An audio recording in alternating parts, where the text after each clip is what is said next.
Hi, welcome into South Florida Daily and happy Monday. I am Megan Hayes. Today on our show, we are going dancing, we are playing some tennis, we are hitting the links, we are getting sporty here in the Palm Beaches. A look at an annual event in our area, the Delray Beach Open, where the best tennis pros from all over the world battle it out on the courts. South Florida is also home to some of the world's best golfers. We get a closer look at courses in our area and give you the inside scoop on how to perfect your game.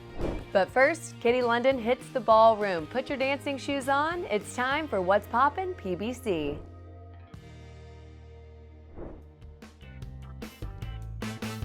At Fred Astaire Dance Studios, they offer instructions in both international and American ballroom styles. And then some. I sat down with Megan to give me more details on how we can all work the room. Hey, welcome everyone to another episode of What's Poppin' PBC. I'm your host, Kitty London, and I feel like I am on another set. We are on the Let's Dance studio set. No, actually we are at Fred Astaire Studios in Boynton Beach, Florida, and I'm with the beautiful co-owner Megan. Hey, Megan. Hey, so happy to have you here. Listen, I'm so happy to be here. Last time I saw Megan, we were actually at an event. We have history. We have history. The last time I saw you, you were full out in a black sequin catsuit. Oh yes, wow, that's my second life. Don't worry about that. But yes, I do have history with Fred Astaire Dance Studios. Let me tell you, let me just be very transparent. I walked in the studio with 4 left feet, not 2, 4. I know that's kind of odd, but that's really how I felt. And your team, okay, because it takes a village to teach me how to dance, all right? Your team was just so professional, so nurturing, so caring, and I just want to say thank you on air for making me feel special when I came in here. And then I left, I felt more confident. I feel like I can go anywhere now and just do my thing. Is that how you normally make people feel? It is a common story. And first, thank you for trusting us, Yes. right? Because it's hard to walk through the doors if you don't have dance experience. One of the most intimidating things is to actually walk through the door and start to learn how to dance. So thank you for trusting us. But we hear it all the time, that when you just get the beginnings of dancing, it changes everything. As something as small as changing your posture, all of a sudden you walk around as a dancer, right? Yeah, it does. It changes a lot. So there's a confidence that sort of comes over you. Everybody has to go through those awkward stages when you first start to learn to dance.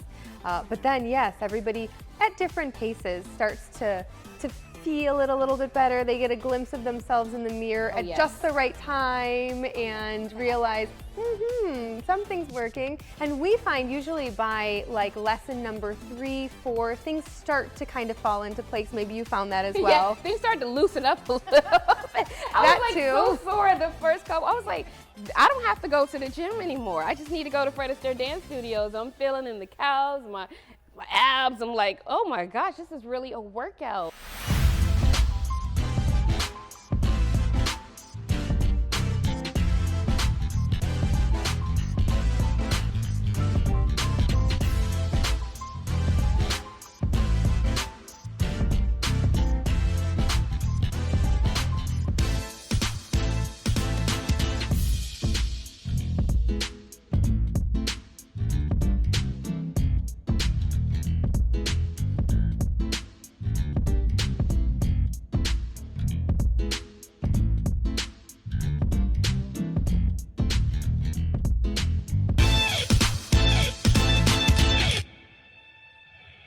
Can you break it down to all the, or most of the dances that you can teach people? Absolutely, yeah. So we teach all of the ballroom, Latin, and social dances. Okay. So ballroom dances are things like foxtrot, waltz, tango. There's 2 different styles of tango.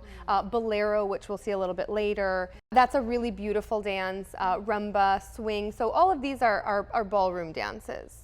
Then we have social dances, things like hustle, salsa is huge right now. Okay. Also some swing dancing is really popular socially.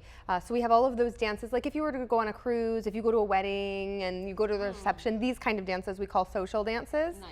And then we do have a lot of students who are coming in for their wedding dance. So you think of first dances, family dances at the weddings when the mother dances with the son and father-daughter dances. So we do basically any partner dancing. So what we're going to see is Rutu Nolkar. She is a bronze student here at the Fred Astaire Studio. So we go in levels. There are levels. Okay. And she is preparing for a competition coming up in a few weeks. So what we're going to watch is the bolero. Her and her professional partner Vicente are going to show you a bolero.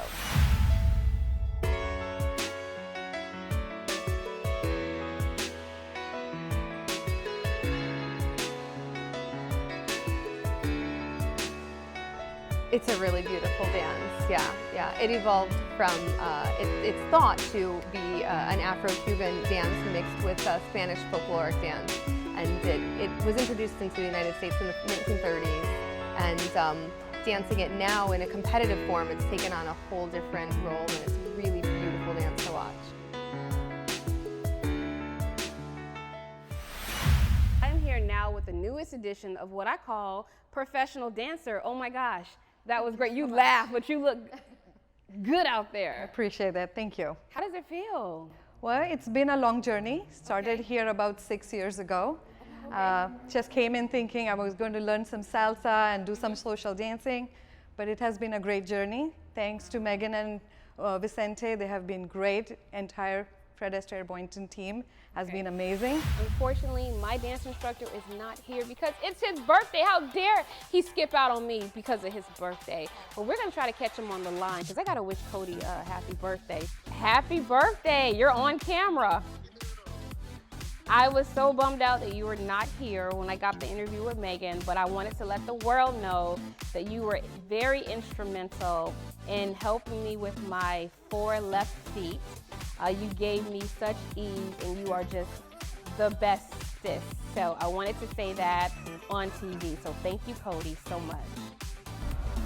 Yeah, of course. Well, you know, it's always a pleasure working with people who have big personalities because they're natural performers. So it's about molding and shaping. So I want to thank you for being an awesome student.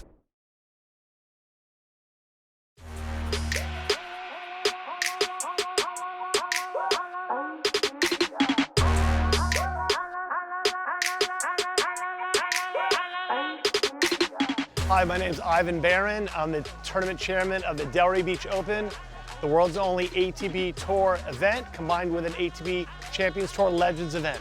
We're a 10-day event. The weather's absolutely unbelievable. We have 3 spectacular days of tennis and parties and clinics and nonprofit events, and just are having a really great time. So this event, it's our 25th year in Delray Beach. We've been very fortunate. We have a super team with the City of Delray, the Parks and Rec. Just it's a full team effort between the hundreds and hundreds of people that help out to run this event annually. We're close to 60,000 spectators coming on throughout the whole event, televised all around the world. The economic impact, the hotels, the restaurants. This event is a true tennis event, yet it's also the non-tennis customer who comes here. We'll have thousands of people that really don't even know about tennis. We have a dozen parties, we have charity events, we have 3 bars, we have the Stoli Bar, the Prosecco Bar with Raven Winery, Subculture Coffee Lounge, we've got a VIP Clubhouse Lounge upstairs. After the matches are done, which is the best players again, they're serving 130 mile per hour serves literally about a few feet away from your face, which is so cool. Then hit Atlantic Avenue. Go get a drink, another appetizer if you want. So there's a little bit of everything for everyone. The Ultimate Week of Sports in Palm Beach County is incredible because you're talking the premier events in the county. We're just so glad to be part of all the different sports in the area, the tens of thousands of people that come to Palm Beach County in this month of February. And I mean, who doesn't love this weather? And there's no clouds, it's 75 degrees, I have a windbreaker on, and we just could not be more excited and happy to be involved with the Palm Beach Sports Commission.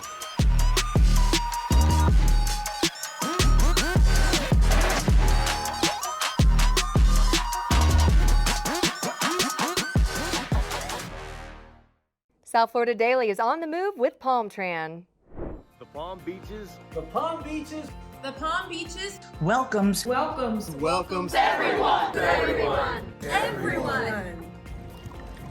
The Palm Beaches welcomes everyone. The Palm Beaches recevoir tout le monde. The Palm Beaches welcomes Everyone. Everyone. Everyone. Everyone. Everyone.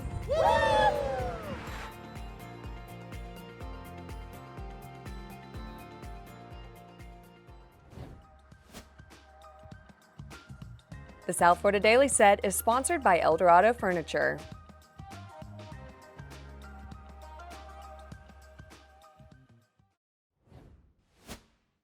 Welcome back into South Florida Daily. The Palm Beaches are known for being a hot spot for golf. So whether you're a pro or an amateur, we have a course for you, one that is perfect for you to practice your swing on and check out those greens here in sunny South Florida. Southwinds Golf Course is one of 4 Palm Beach County owned and operated golf facilities featured in our show. Located in Boca Raton, Southwinds is the perfect marriage of golf to nature. It's the winner of numerous awards throughout the years and is proud to be a certified Audubon International Cooperative Sanctuary. Hole number 7 is a par 3 playing about 189 from the back tees. It's an elevated green complex protected by 3 bunkers, 2 on the left and then 1 on the right. It's going to take a solid long iron to get up there, and if you do miss the green, it gives you some tricky short game shots to try to get up and down with the different slopes around the green. Southwinds plays to a short par 70 and comes equipped with a driving range, restaurant, and pro shop. It can get busy, so call ahead for a tee time. Palm Beach National is located in west central Palm Beach County, just off the Florida Turnpike. Built in 1962, it's a Joe Lee classic design with an outstanding finishing hole. 18 is a spectacular par 4, plays to 400 yards with water up the right side. We have a bunker as well, lining the water and fairway to protect the right side. After you get your drive in play, then you have a great approach both over water and over a bunker, which is protecting the green short side. And it's a great finishing hole to settle the matches and settle the bets. General Manager Mikey D runs Palm Beach National to reflect a fun-first approach to playing golf. Right from the start, the place has a laid-back vibe. Even the driving range has a different feel with some unique targets to aim at. It's a standard par 72 layout. The Golf Advisor ranked the 4th most fun course to play in America. One of the best golf values in Palm Beach has to be Lake Worth Beach Golf Club.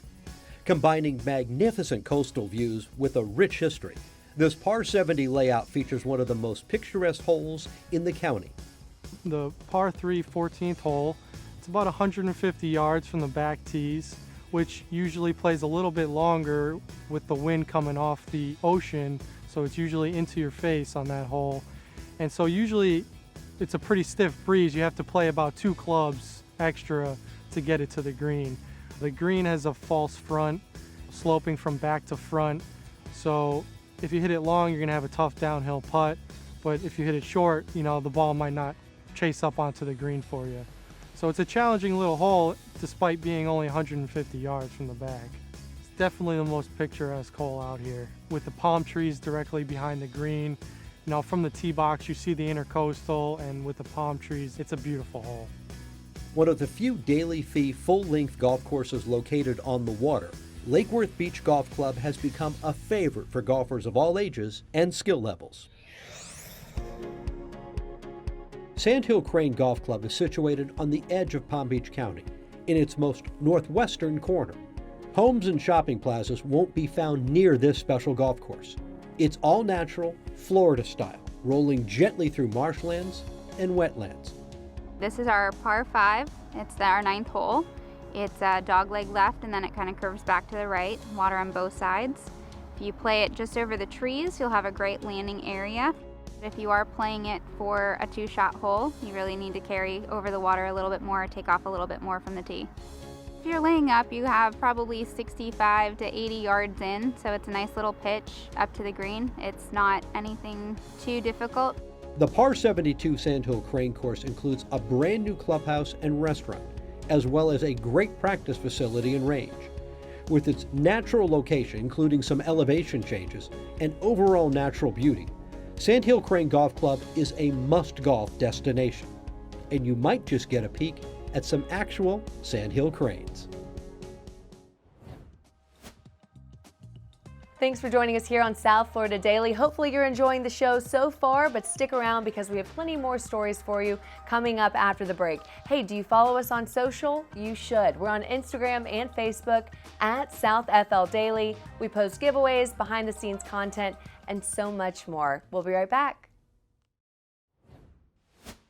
Thanks for joining us here on South Florida Daily. Hey, here we are all about looking good and feeling good. One surgeon here in West Palm Beach is helping people achieve inner peace while helping them with their outer appearance. Here's Kate Monahan. Today we're here at the Palm Beach Plastic Surgery Institute. I'm here with Dr. Edward Davidson. Dr. Davidson, thanks for having us here today. Glad to have you here. Welcome. We're so excited to learn about the practice. Tell me a little bit about the procedures here. So we're a plastic surgery practice. We specialize in facial reconstruction as well as facial rejuvenation. So I'm a craniofacial plastic surgeon, so I operate almost exclusively on the face, whether it's facial reconstruction for trauma or patients with differences from birth, and then obviously facial cosmetic surgery as well. So facelift, rhinoplasty, blepharoplasty are our most common procedures that we perform. So talking about blepharoplasty or eyelid surgery, if you look at this lady, classically she shows those changes we see in the upper lids where she's got this excess skin here, can kind of affect her ability to put makeup on that upper lid skin. And you can see there's this creperie of that lower lid, and you have this fat pooching out, or the bag, and that creates a teardrop. Ideally, you don't want to see any lid-cheek junction. Then after surgery, that's what you have. She has a much more smoother transition from lid to cheek. This is a patient in late adolescence who had a rhinoplasty to improve the appearance of her nose. Like I said, you're thinking about it in terms of third, so that upper third you're looking at from the side and the front. That's where she has a little bump, which is very common. After surgery, she wanted that taken down, and that's gone, and she has a more feminine, smaller nose. And this is a lady in her early 60s who had a facelift to rejuvenate her face. You're seeing this tissue that was once up here has descended. There's a little bit of jowling. You get deepening of the lines there, and you get a lot of sagging in the neck. And then after a facelift, what you end up with is that tissue's been lifted, there's no jowl anymore, and the neck's much tighter and smoother.